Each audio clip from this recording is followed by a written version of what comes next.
And we're back. Hey guys, Dan here. Before we jump into what we're supposed to talk about today, just another quick reminder. Through the month of October, we are still meeting in person, but kids are sitting with their families, and we would love to join you have you join us if that works for you. If not, we totally understand. Don't wait until November to jump in though. Still, you can join us online, both on Facebook and on YouTube, okay? So just want to remind you of that reality. Mark it on your calendars.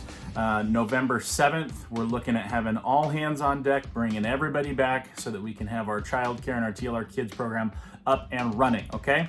Now, you are with me on our third video that is designed to both introduce, but more even prepare us for what we're gonna be talking about, launching actually tomorrow, Sunday morning, 10 a.m.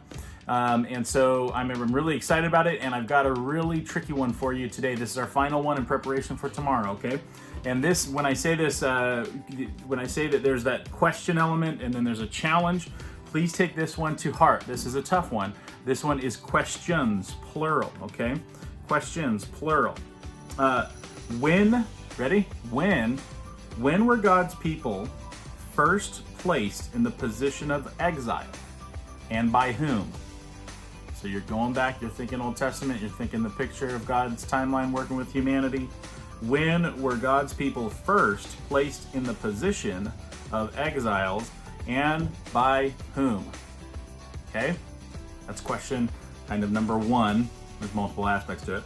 Question number two is this: when will God's people be finally taken out of the position of being exiles, and by whom? So we're looking at kind of like the bookends here of humanity. When did exile start?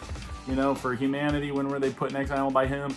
And when will we be taken out of exile, and also by whom? Okay, just get those wheels thinking. You know, you may need to come back to this, you know, and I'm not asking you to write a response in the comments for this one. This is not the challenge, this is just the question.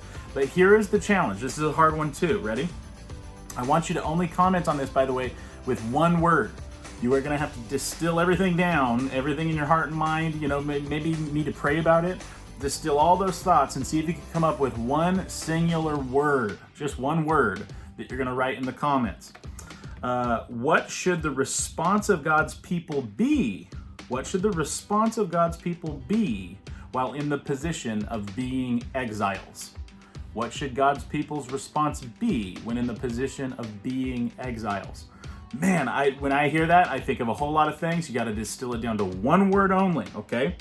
As always, please share this video with people out there. You know, put a personal post out there, do the challenge, share it with others, and you never know who God might touch the life of because you shared this video as well, okay? Join us tomorrow as we formally then launch at 10 a.m. into Exiles.